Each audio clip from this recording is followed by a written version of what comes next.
de Dior drove up to third, and out wide was Placard, who's nice and handy. Not far away was El Supremo, getting a check. Seward and Bale to go down the back. Well back in the fray was Cool Drifter. Back second last Cobram Stewart, and last of all Mally Rebel. Off the back they go. Kyle Dudu on the inside. Here's Placard. The New South Wales Gallopers sprinted clear. Kyle Dudu running second, and out wide was Cool Bandit. But New South Wales, Placard, and Placard's going to win at the final and win it brilliantly. Placard first, second home, and Kyle Dudu running. The greatest thrill in greyhound racing I've ever had, and I'm just wrapped to be here. It's been a family affair. People who are who are close to me and close to the greyhound. It's just been unbelievable. It's a huge thrill. I said to Trace, I said, look, you know, if we're going to try to win something of this race of this calibre, we've got to leave no stone unturned.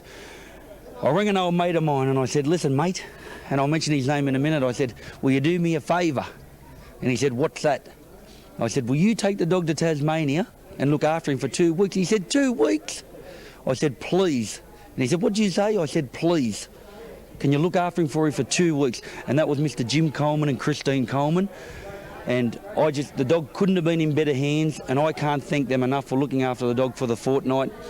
Prepared him, he ran the record here earlier in the week, and Jimmy had him dead set bouncing. It was tight at the first corner, the 2, 6 and the 8, and you were there on the outside. What do you think? From day one, once we found out we draw the 5, we always said luck. We always needed a bit of luck. And with Jim being down here and watching him come out the last couple of times, Jim said, to that peg, we've got to find a length. And I said to him, well, mate, how are you going to do that? He said, I've done it in the past. I said, oh. He said, he's got to be bouncing. I said, I hope so.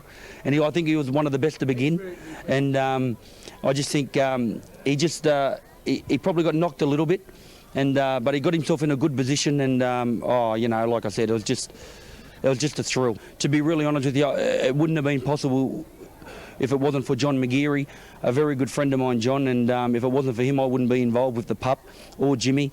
And I'm a bit sad John's not here tonight because John owned the mother, Gem's Delight, and Jimmy trained it. And like I said, it was through Jimmy and Johnny that I got involved with the dog.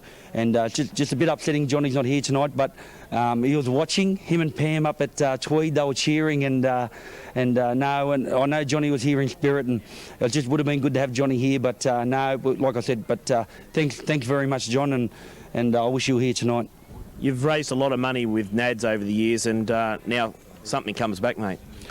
Yeah, like I said, you know, like people don't realise I used to jump in the car and go to Dapto Dogs, and people think, oh, well, geez, Terry Hill's on Channel 9, he thinks he must get paid a lot of money for this. I actually received no money whatsoever. I done it for the love of greyhound racing.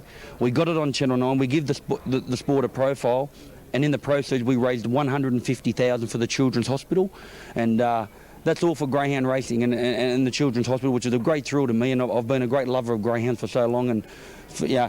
To get something back was great. Like I said, and this is not a lie, I get a thrill of winning Bull Eye dogs. I mean, if I go to Bull Eye and I'm cheering exactly the same as I cheered tonight. I mean, I just love it. But just to be here and to do something like this, it's huge. And elated Terry Hill, and why shouldn't he win a grand final of the Nutrients Nationals? Because he's put so much into the sport. Yeah, it's interesting that he did ask Jimmy Coleman to train the dog while he's in Tasmania.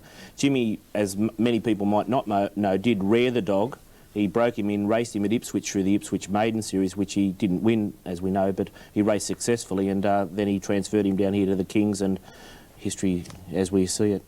And Jim McGeary was one name that Terry mentioned, and is an integral part. John owned the brood bitch Gem's Delight. She's a Ben Jason bitch out of Gembrook, Max Burdekin's breed, and I think a brother ran the fastest time in the Adelaide Derby heats, the South Australian Derby heats through the week. So they're very, very talented Grand Gems. Another one. Max Marvel's the dog that ran the fastest in the SA Derby heats. Yeah, very good brother. Yeah, exactly. And while I haven't got the record here now, was he the youngest dog in the final? Was he the least experienced? Just a marvellous performance. Were there any hard luck stories? Oh, certainly. I think the Wheelers would be thinking they had a chance, and certainly Robert Britton with Cool Bandit.